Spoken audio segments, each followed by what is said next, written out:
नमस्ते रसिकहो, मी मनोज आहेर. भारतीय संस्कृतीनं हजारो वर्ष धर्म, अर्थ, काम, मोक्ष हे 4 पुरुषार्थ सांगितलेले. जगातील मानवी प्रगती तपासून पाहिली तर तिच्या मुळाशी सुद्धा अर्थ हे तत्वज्ञान आपणाला आढळून येतेच. अर्थप्राप्ती, परस्परांशी व्यवहार, आर्थिक विनियोग, गावगाडा, नगर, राष्ट्र यांचा कारभार चालवणे या प्रत्येक बाबतीत अर्थकारणाची भूमिका अतिशय महत्वाची. आपणही समजून घेणार आहोत अर्थकारणाचे विविध टप्पे आणि कप्पे सुद्धा. कारण कुठलाही समाज समृद्ध होण्यासाठी प्रत्येक व्यक्तीला आर्थिक दृष्ट्या साक्षर होणं गरजेचं असतं. साहित्य उत्सवचं विशेष प्रसारण निखिल देशमुख यांच्या सोबत अर्थपूर्ण. नमस्कार. साहित्य उत्सव प्रस्तुत अर्थपूर्ण या विशेष शृंखलेमध्ये आपलं सर्वांचं सहर्ष स्वागत. आजचा एपिसोड सुरू करण्यापूर्वी एक डिस्क्लेमर. कुठल्याही योजनेचा प्रसार किंवा प्रचार करण्याकरिता हा एपिसोड किंवा ही मालिका नसून उपलब्ध पर्याय जे काही आपल्यासमोर आहेत त्यांची माहिती व त्यामुळेच आर्थिक साक्षरता निर्माण होणे हाच केवळ या एपिसोड मागील तसेच या संपूर्ण शृंखलेचा उद्देश आहे. तर आज आपण जाणून घेणार आहोत प्रधानमंत्री जीवन ज्योती योजना आणि प्रधानमंत्री जीवन सुरक्षा योजना याबाबत. त्यापूर्वी एक माहिती जी आपणापैकी जवळजवळ सर्वांना माहिती असेलच, ती ही की 2520 ही एक सर्वात छोटी अशी एक संख्या आहे की जिला 2 ते 10 या सर्व संख्येने भाग जातो. तर असो, आपण आजच्या आपल्या एपिसोडला सुरुवात करूया. प्रधानमंत्री जीवन सुरक्षा योजना आणि प्रधानमंत्री जीवन ज्योती योजना या दोन्ही योजना 2015 पासून सुरू झाल्या. दिवसाला 1 रुपयापेक्षा कमी किंवा महिन्याला 1 रुपया असं एवढं कमी प्रीमियम या दोन्ही योजनांकरिता लागतं. खरं तर हे पर्याय आपल्यापुढे अवेलेबल आहेत, परंतु बऱ्याच जणांना याची माहिती कधी कधी नसते आणि त्यांना या योजनांचा लाभ घेता येतो किंवा ते लाभार्थी असतात, परंतु माहितीच्या अभावामुळे या योजनांचा लाभ ते घेऊ शकत नाहीत. तर त्याकरिताच आपण आज माहिती जाणून घेणार आहोत प्रधानमंत्री जीवन ज्योती योजना आणि प्रधानमंत्री जीवन सुरक्षा विमा योजना याबाबत. सर्वप्रथम प्रधानमंत्री जीवन सुरक्षा योजना ही योजना अशी आहे की याला जे प्रीमियम लागतं, प्रीमियम म्हणजे कुठलीही इन्शुरन्स पॉलिसी आपण ज्यावेळी सबस्क्राईब करतो त्यावेळी जी अमाऊंट पे केली जाते ते म्हणजे झालं प्रीमियम. आणि इन्शुरन्स म्हणजेच आपला विम्याचा कव्हर. तर एक आपला इन्शुरन्सवरती किमान 2 एपिसोड यानंतर पुढे कधीतरी नक्कीच होणार आहेत. तर त्यामध्ये इन्शुरन्सचे सर्व प्रकार आणि इन्शुरन्स काय असतं नेमकं ते आपण नक्कीच जाणून घेणार आहोत. परंतु समजण्याकरिता सोपं आणि माहितीकरिता सुद्धा या 2 योजनांची माहिती आता आपण जाणून घेऊयात. या दोन्ही योजना या सरकारी योजना आहेत ज्या काही ऑथराइज बँकांमध्ये आणि काही इन्शुरन्स एजन्सीजकडे अवेलेबल आहेत.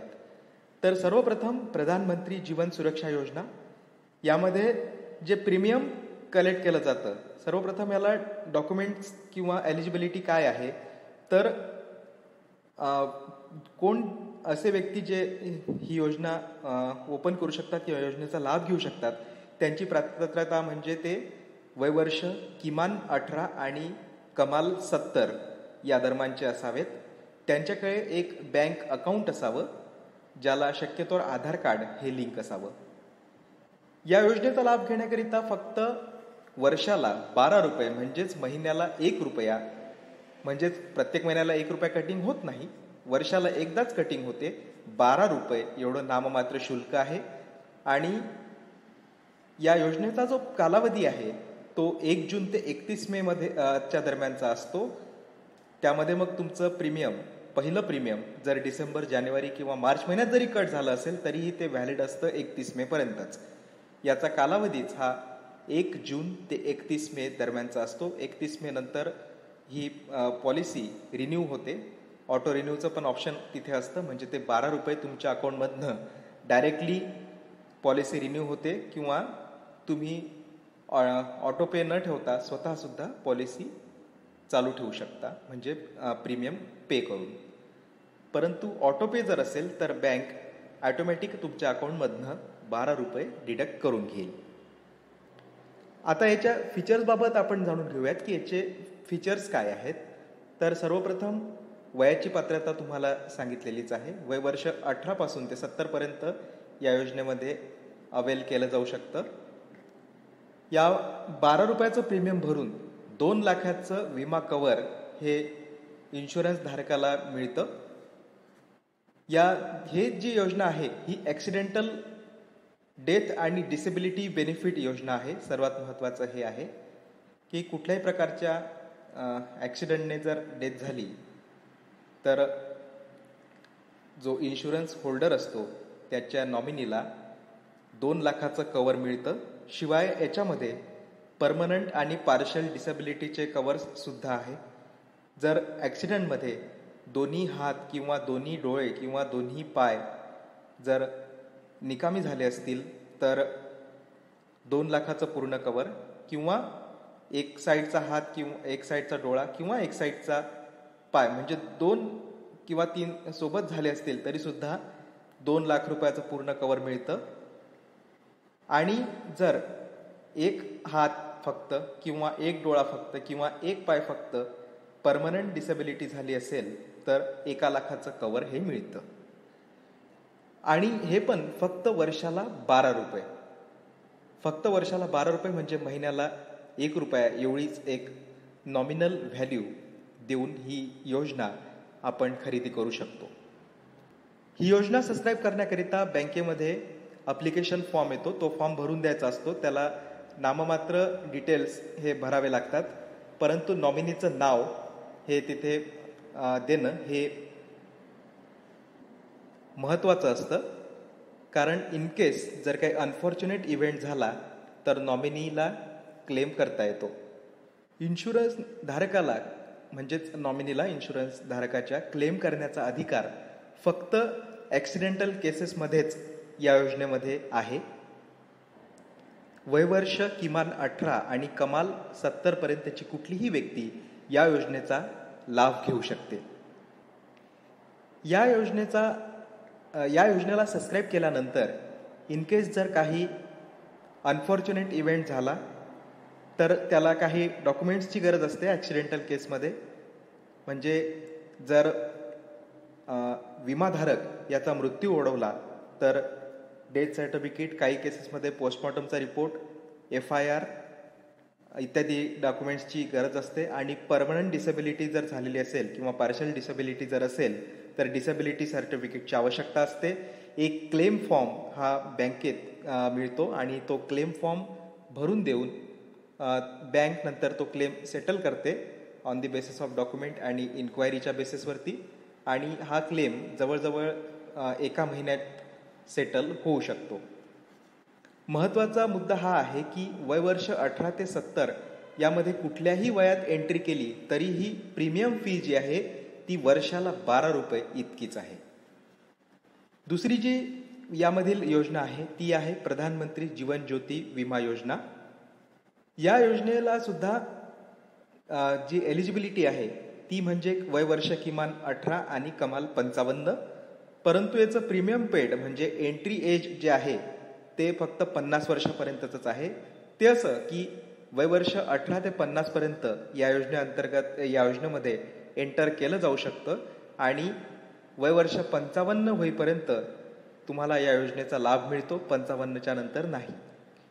या योजनेमध्ये जी death due to any reason ही कव्हर केली जाते. कुठल्याही कारणाने जर डेथ झाली तर सेम 2 लाखाचंच कव्हर आहे आणि याचं प्रीमियम जे आहे ते 330 रुपये आहे. म्हणजे दिवसाला 1 रुपया किंवा त्यापेक्षाही अगदी कमी प्रीमियम या आधारे ही योजना आपण सबस्क्राईब करू शकतो.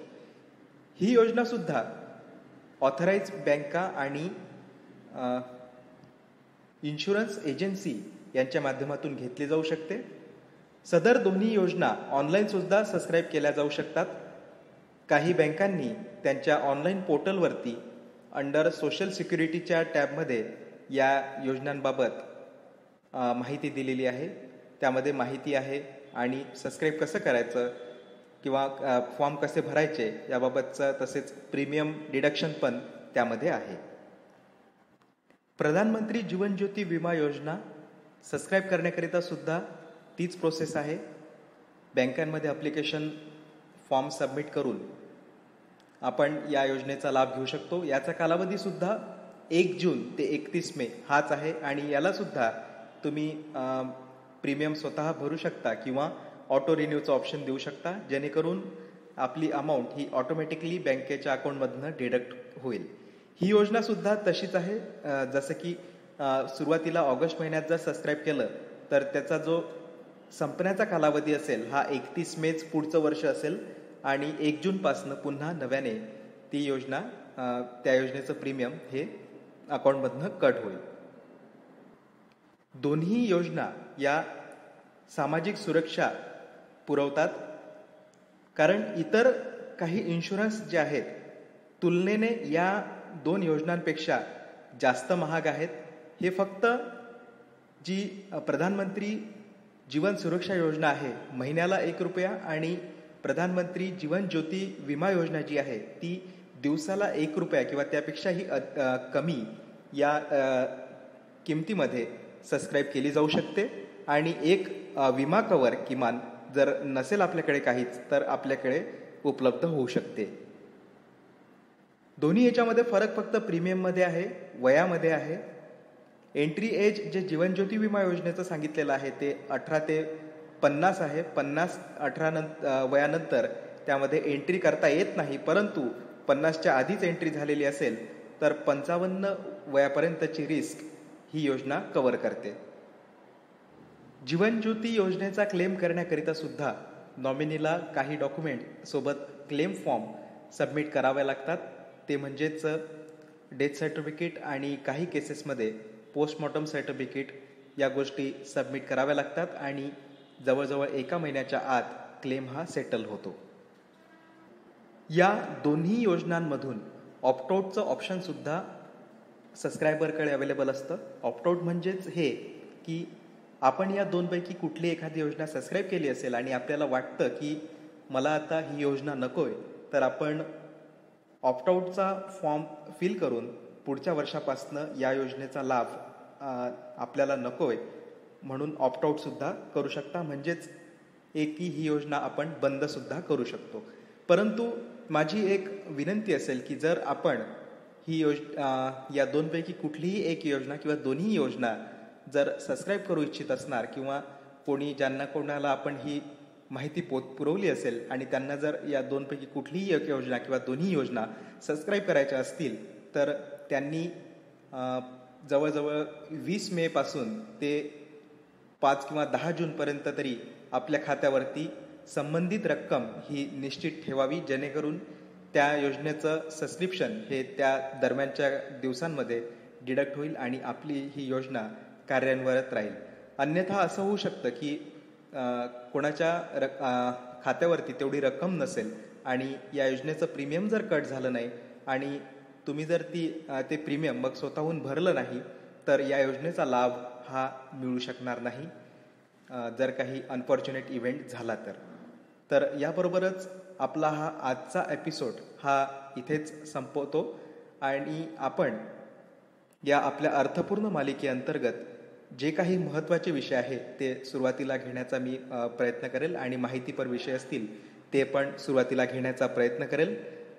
आता इथेच थांबतो आणि ही माहिती आपण आपल्या परिचितांबरोबर किंवा इतरांबरोबर पोहोचवाल ही अपेक्षा करतो. धन्यवाद.